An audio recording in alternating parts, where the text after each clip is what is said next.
नमस्कार शेतकरी मित्रांनो, मी कल्याणी पटेल. स्वागत आहे तुमचे अमृतपेटा शेती संशोधन चॅनलमध्ये. शेतकरी मित्रांनो, आजच्या व्हिडिओमध्ये मी एक अनमोल माहिती घेऊन आलेली तुमच्यासाठी. ते म्हणजेच सोयाबीनवरती तणनाशक कोणतं आणि कशा पद्धतीने आणि कधी फवारणी करायला हवे, जेणेकरून आपल्याला 100% रिझल्ट हा बघायला मिळेल. तर आजचा जो व्हिडिओ आहे तो खूप चांगल्या प्रकारे अनमोल माहितीचा आहे. तर हा व्हिडिओ शेवटपर्यंत नक्की बघा, कुठेही स्किप करू नका. जो या व्हिडिओमध्ये शेवटपर्यंत टिकून राहील ते शेतकरी या व्हिडिओमधून काहीतरी घेऊन जातील, जेणेकरून त्यांचा 100% फायदा नक्कीच होईल. आणि जे अपूर्ण माहिती घेऊन अपूर्ण नियोजन करतील त्यांना नक्कीच नुकसान होईल.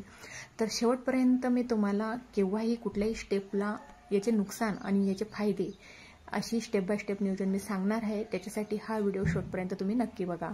चला तर मग बघूया आपण तणनाशक फवारणी कधी आणि कोणती करायला हवी. तर शेतकरी मित्रांनो, बरेच जण सोयाबीनवरती तणनाशकाची फवारणी करतात, पण 100% रिझल्ट हा दिसत नाही. बऱ्याच जणांच्या शेतात लवाडा, परत एक काँग्रेस गवत असतं, तसंच केना गवत असतं, हराडी असते.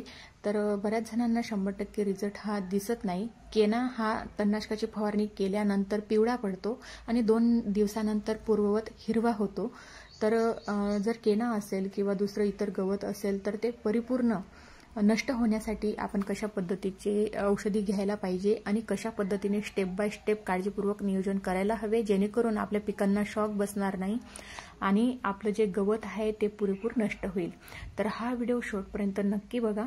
तर शेतकरी मित्रांनो, अमृतपेटा मध्ये आपण तणनाशकाची फवारणी रेकमेंड करत नाही, कारण तणनाशकाची फवारणी केल्यानंतर पिकांना शॉक बसतो आणि शॉक बसल्यानंतर उत्पादनात घट होते आणि जमीन नापीक होते. त्याच्याकरता आपण तणनाशकाची शिफारस बिलकुल पण नाही करत.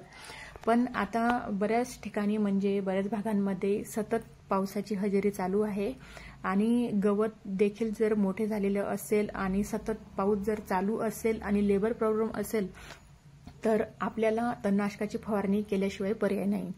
तर तणनाशकाची फवारणी कशा पद्धतीने करायला हवी, जेणेकरून आपल्या पिकांना शॉक बसणार नाही आणि आपल्याला 100% रिझल्ट हा बघायला मिळेल. तर शेतकरी मित्रांनो, सोयाबीनच्या प्लॉटमध्ये जर आपल्याला तणनाशकाची फवारणी जर करायची असेल, खूप मोठे मोठे गवत असेल आणि तणनाशकाची जर फवारणी जर करायची असेल तर आपल्याला स्वीप पॉवर घ्यायचा आहे. तर बरेच शेतकरी असे म्हणतात की स्वीप पॉवरची फवारणी आम्ही घेतलेली आहे, पण केना गवत हे नष्ट होत नाही. पिवळं पडल्यानंतर 2 दिवसानंतर हिरवेगार होते. तर त्या शेतकऱ्यांसाठी सांगू इच्छिते की 35 ml आपल्याला स्वीप पॉवर घ्यायचा आहे आणि 35 ml आपल्याला राऊंडअप घ्यायचं आहे आणि हे मिक्समध्ये घ्यायचं आहे 15 किंवा 20 लिटर पंपसाठी. आणि सोबत 100 ग्रॅम युरिया आणि 100 ग्रॅम मीठ घ्यायचं आहे आपल्याला. शेतकरी मित्रांनो, फवारणी करत असताना ओनली सिंगल स्वीप पॉवर घ्यायचं नाही, आपल्याला सोबत 35 ml राऊंडअप घ्यायचं आहे. बरेच शेतकरी 60 ते 70 ml ओनली सिंगल स्वीप पॉवरची फवारणी करतात. तर तसे जे केना गवत असेल किंवा लवाडा असेल ते नष्ट होत नाही. तुम्ही असं प्लसमध्ये जर तणनाशकाची फवारणी केली, राऊंडअप 35 ml आणि 35 ml जर स्वीप पॉवर घेतलं आणि सोबत 100 ग्रॅम युरिया आणि 100 ग्रॅम मीठ घेतलं तर नक्कीच तुम्हाला गवत म्हणजे दिसणार पण नाही. कितीही मोठे गवत असू द्या, नक्कीच तुम्हाला 100% गवत नष्ट झालेलं दिसेल, 100% जळालेलं दिसेल आणि 100% नक्कीच रिझल्ट तुम्हाला बघायला मिळेल. तसेच शेतकरी मित्रांनो, आपल्याला कशा पद्धतीची काळजी घ्यायला हवी तणनाशकाची फवारणी करत असताना. तर पहिली काळजी म्हणजे ही आहे, तणनाशकाची फवारणी करत असताना पहिली काळजी आपल्याला अशा पद्धतीची घ्यायची आहे. तणनाशकाची फवारणी करत असताना आपल्याला सुरक्षा नोझल कॅप घ्यायची आहे. तर तुम्ही बघू शकता, अशा पद्धतीची आपल्याला नोझल कॅप घ्यायची आहे. तर ही पिकाची सुरक्षा करते, जेणेकरून जे तुमचं सोयाबीन पीक आहे याच्यावर तणनाशकाची जी औषध आहे ते उडणार नाही आणि तुमच्या सोयाबीन पिकाला शॉक बसणार नाही आणि उत्पादनात घट होणार नाही. तर ही नोझल कॅप वापरायची आहे आपल्याला.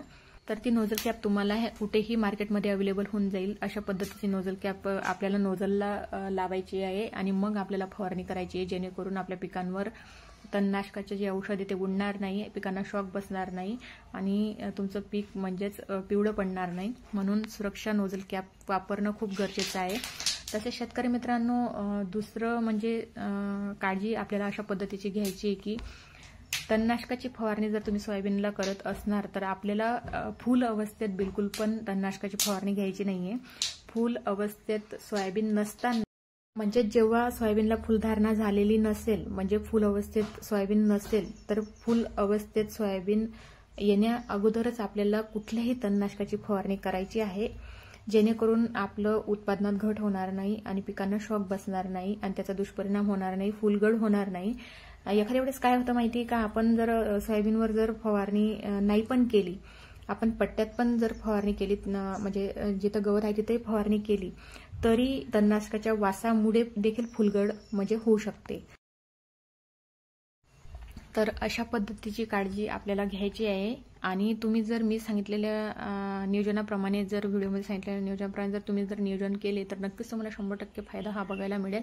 केना गवत असेल, लवाडा असेल, हरळी असेल, तर अशा पद्धतीची सर्व गवत नष्ट होतील। कितीही मोठे गवत असू द्या, तुम्हाला 100% रिझल्ट मिळणार म्हणजेच मिळणार। तर तणनाशकाची फवारणी करताना काळजी घ्या आणि आजचा व्हिडिओ तुम्हाला कसा वाटला हे नक्कीच म्हणजे कमेंटमध्ये सांगा आणि लाईक करा, शेअर करा आणि सबस्क्राईब करायला विसरू नका।